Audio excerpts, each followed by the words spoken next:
ആകാശവാണി. നമസ്കാരം. തിരുവനന്തപുരം പ്രാദേശിക വാർത്താ വിഭാഗത്തിന്റെ പ്രത്യേക വാർത്താ ബുള്ളറ്റിൻ വായിക്കുന്നത് തുളസീദാസ് പരമേശ്വരൻ.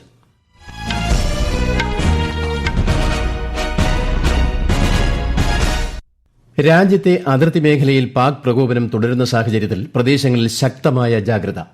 ഡ്രോണുകൾ ഉൾപ്പെടെയുള്ളവയെ പ്രതിരോധിക്കുന്നതിന് ഇന്ത്യൻ സായുധ സേന കനത്ത ജാഗ്രത പുലർത്തുന്നുണ്ട്. ജമ്മുകശ്മീരിലെ ബാരാമുള്ള മുതൽ ഗുജറാത്തിലെ ഭുജ് വരെയുള്ള പ്രദേശങ്ങൾക്കിടയിൽ ഇന്നലെ 26 നിയന്ത്രണ രേഖയ്ക്ക് സമീപം ഡ്രോണുകൾ ദൃശ്യമായി. സൈനിക താവളങ്ങളെയും സാധാരണ ജനങ്ങളെയും ലക്ഷ്യം വെച്ചുള്ള ഡ്രോണുകളായിരുന്നു ഇവയെന്ന് ഔദ്യോഗിക വൃത്തങ്ങൾ അറിയിച്ചു.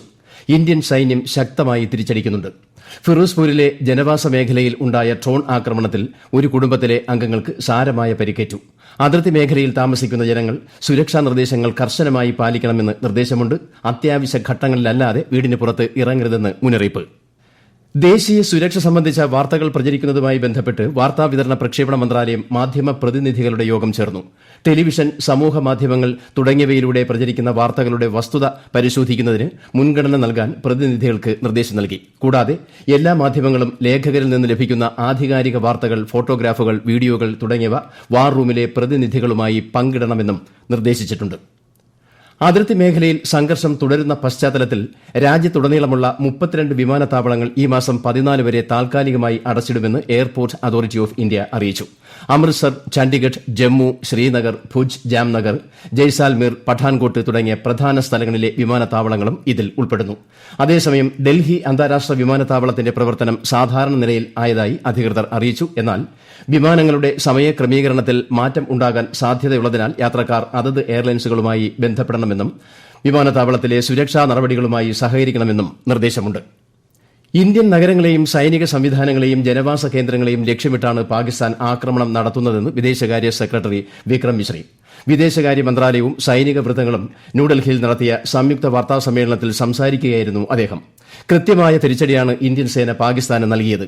രാജ്യത്തെ 36 ഇടങ്ങളിൽ 400ഓളം ഡ്രോണുകൾ ഉപയോഗിച്ച് പാകിസ്ഥാൻ നടത്തിയ വ്യോമാക്രമണ ശ്രമം ഇന്ത്യൻ സേന ചെറുത്തതായി അദ്ദേഹം വ്യക്തമാക്കി. രാജ്യത്തെ നിലവിലെ സാഹചര്യം അവശ്യ സേവനങ്ങളെ ഒരു വിധത്തിലും ബാധിക്കില്ലെന്ന് കേന്ദ്ര സർക്കാർ. ഇതിനുവേണ്ട തയ്യാറെടുപ്പുകൾ ദേശീയ തലത്തിൽ സ്വീകരിച്ചു വരുന്നതായും കേന്ദ്രം വ്യക്തമാക്കി. ആരോഗ്യ മുന്നൊരുക്കങ്ങൾ വിലയിരുത്താൻ കേന്ദ്ര ആരോഗ്യമന്ത്രി JP നഡ്ഡ മുതിർന്ന ഉദ്യോഗസ്ഥരുമായി യോഗം ചേർന്നു. ബാങ്കുകളുടെയും ധനകാര്യ സ്ഥാപനങ്ങളുടെയും സൈബർ സുരക്ഷ വിലയിരുത്താൻ ധനമന്ത്രി നിർമ്മലാ സീതാരാമനും യോഗം വിളിച്ചിട്ടുണ്ട്. മതിയായ ഇന്ധനശേഖരം രാജ്യത്തുണ്ടെന്നും ഉപഭോക്താക്കൾ ഇന്ധനം നിറയ്ക്കുന്നതിന് തിരക്ക് കൂട്ടരുതെന്നും ഇന്ത്യൻ ഓയിൽ കോർപ്പറേഷൻ അറിയിച്ചു. അടിയന്തര സാഹചര്യങ്ങളിൽ സ്വീകരിക്കേണ്ട സിവിൽ ഡിഫൻസ് തയ്യാറെടുപ്പുകൾ സംബന്ധിച്ച് സംസ്ഥാനങ്ങൾക്ക് കേന്ദ്രം നിർദ്ദേശം നൽകി.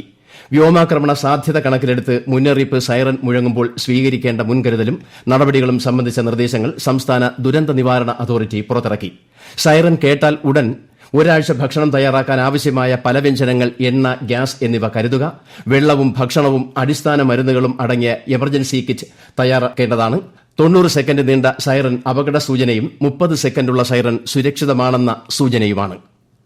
രാജസ്ഥാനിലെ ജയ്പൂരിൽ വിമാനത്താവളത്തിൽ സ്ഫോടന ശബ്ദം കേട്ടെന്ന തരത്തിൽ പ്രചരിക്കുന്ന വാർത്ത തെറ്റാണെന്ന് കേന്ദ്ര സർക്കാർ. ഡൽഹിക്കും മുംബൈക്കുമിടയിലെ വ്യോമപാത താൽക്കാലികമായി അടച്ചെന്നും വിമാനങ്ങൾ വഴിതിരിച്ച് വിടുന്നെന്ന തരത്തിലുള്ള വാർത്തകളും വ്യാജമാണെന്ന് PIB ഫാക്ട് ചെക്ക് അറിയിച്ചു.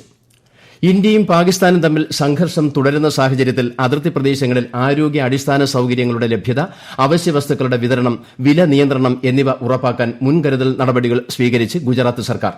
മുഖ്യമന്ത്രി ഭൂപേന്ദ്ര പട്ടേൽ ഇന്നലെ രാത്രി ഉന്നതതല യോഗം ചേർന്ന് സ്ഥിതിഗതികൾ അവലോകനം ചെയ്തു. പാകിസ്ഥാനുമായി കര, സമുദ്ര അതിർത്തികൾ പങ്കിടുന്ന ഏക സംസ്ഥാനമായതിനാൽ കനത്ത ജാഗ്രതയാണ് ഗുജറാത്തിൽ ഏർപ്പെടുത്തിയിട്ടുള്ളത്. കച്ചിലേക്ക് പോകുന്ന നിരവധി ട്രെയിനുകൾ റദ്ദാക്കിയിട്ടുണ്ട്.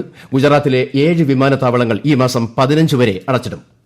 പാകിസ്ഥാൻ വ്യോമാതിർത്തി ഇന്ന് ഉച്ചയ്ക്ക് 12 മണിവരെ അടച്ചിടുമെന്ന മുന്നറിയിപ്പിനെ തുടർന്ന് എല്ലാ വാണിജ്യ വിമാന സർവീസുകളും നിർത്തിവച്ചു. പെഷവാറിലേക്കുള്ള പാകിസ്ഥാൻ ഇന്റർനാഷണൽ എയർലൈൻസിന്റെ PIA 218 വിമാനമാണ് പാക് വ്യോമാതിർത്തിയിലൂടെ കടന്നുപോയ അവസാന വിമാനം. ബലൂചിസ്ഥാനിലെ ക്വറ്റയ്ക്ക് മുകളിൽ പറന്ന PIA വിമാനം അടിയന്തര ലാൻഡിംഗ് നടത്തുകയായിരുന്നു.